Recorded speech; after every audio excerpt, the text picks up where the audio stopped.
Hi. Hello. The names, both of yours should be here. Are you videoing us taping it on? What's the format? What would you like?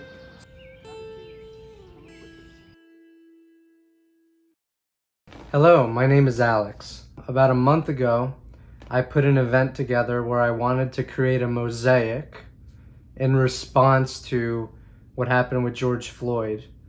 And I wanted to account a tangible list of people that died anywhere ranging from Civil War through the Civil Rights Movement through Black Lives Matter movement. Everyone in this mosaic either died fighting for civil rights or were subject to police brutality or other acts of violence. I have Carol Denise McNair, who died at the age of 11.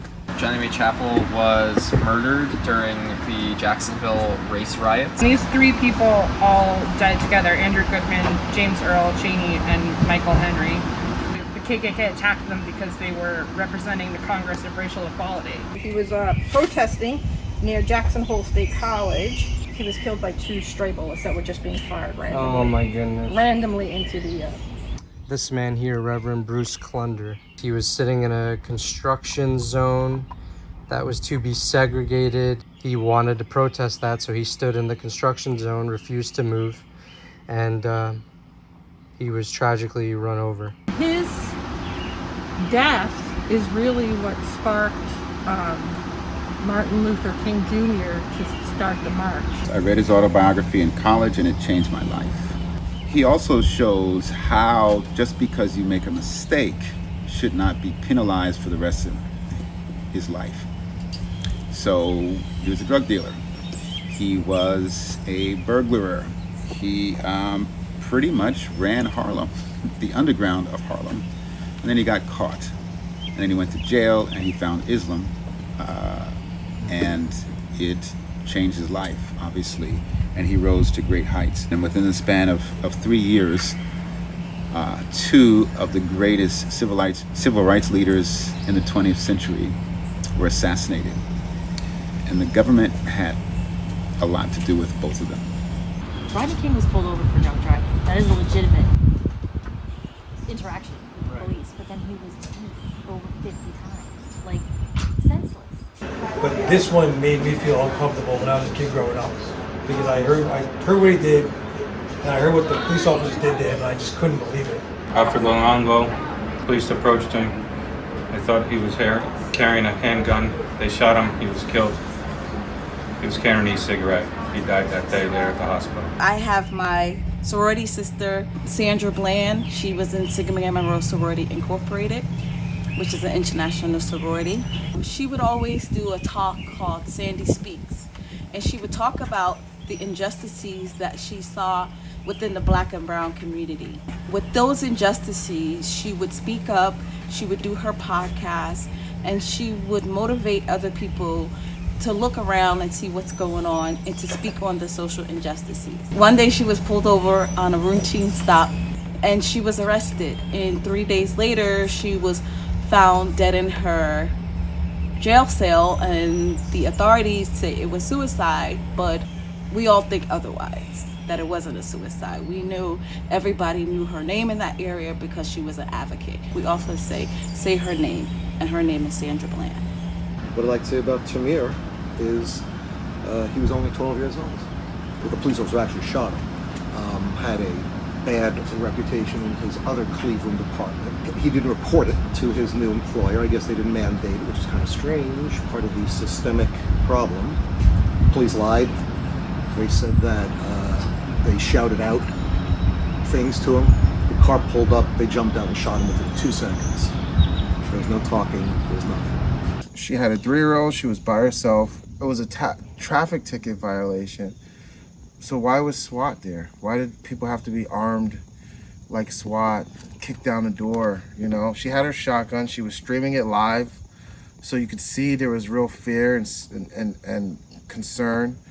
And the mental health thing, that's what bothers me about the situation the most. You have someone who has mental health, you have someone who has a minor violation, doesn't make sense for the aggression and that situation to get so heightened.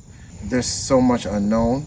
I can understand that. We don't know if the cops knew she had a shotgun in her house, or why they felt the need to come out like SWAT and gangbusters and kick down the door. Why they couldn't bring a social worker in to talk her down and to come in peacefully. Even if she hasn't shown up in court for these times, like, is there a different way to work with people who have non-violent convictions? And I think we need to start looking into that.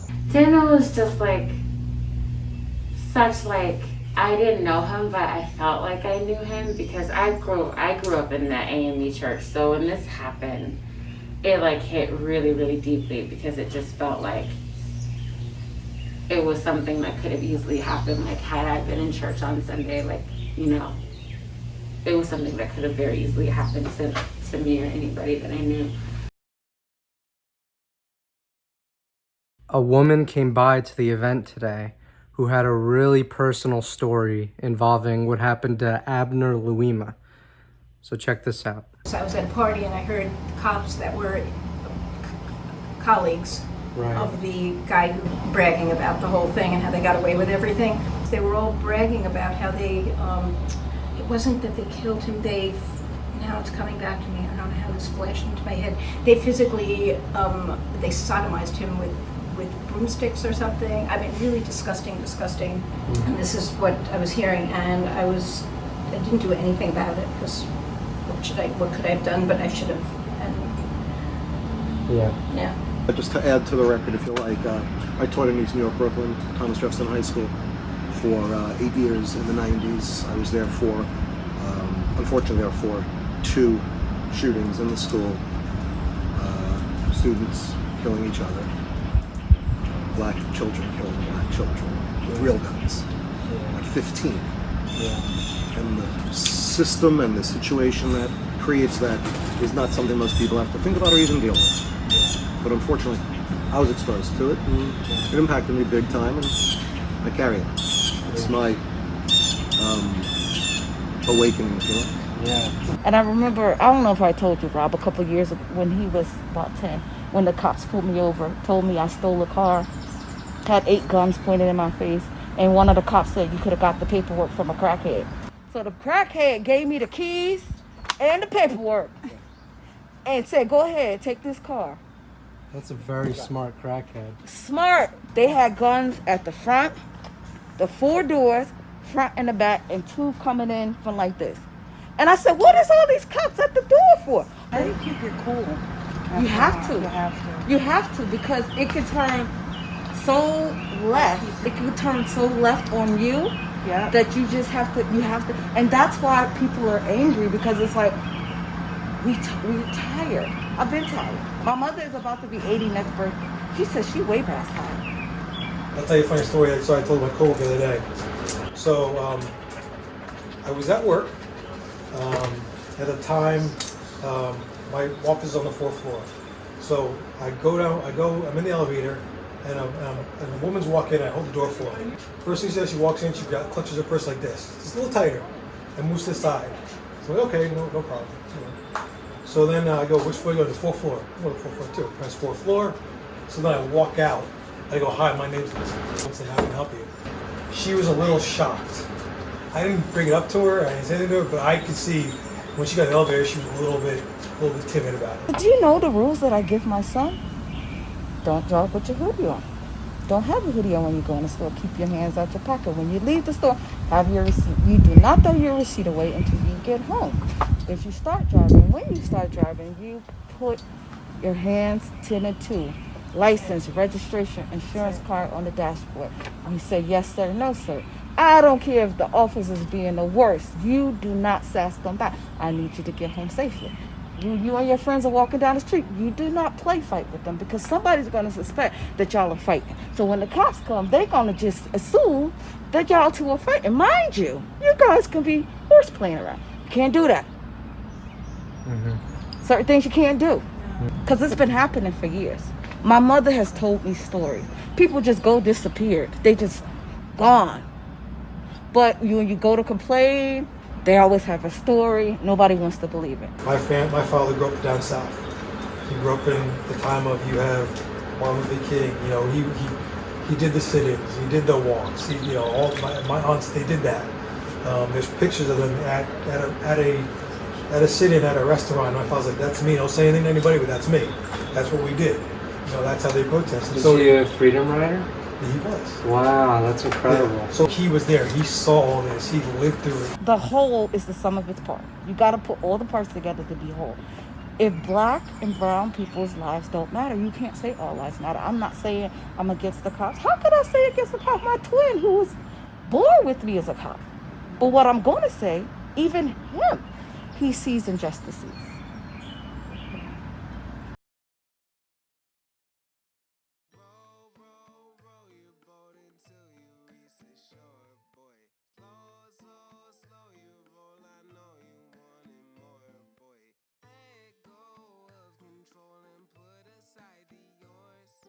Let things take its course. I know it's a chore, but are you in it for the long run? Are you in it for the long run? Are you in it for the long run? Are you in it for the long run? Long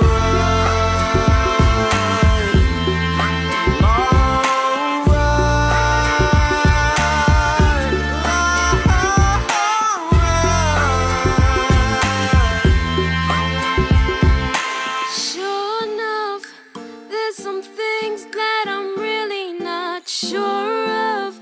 Like what's a block to a milli rock? Once we start, can we really stop the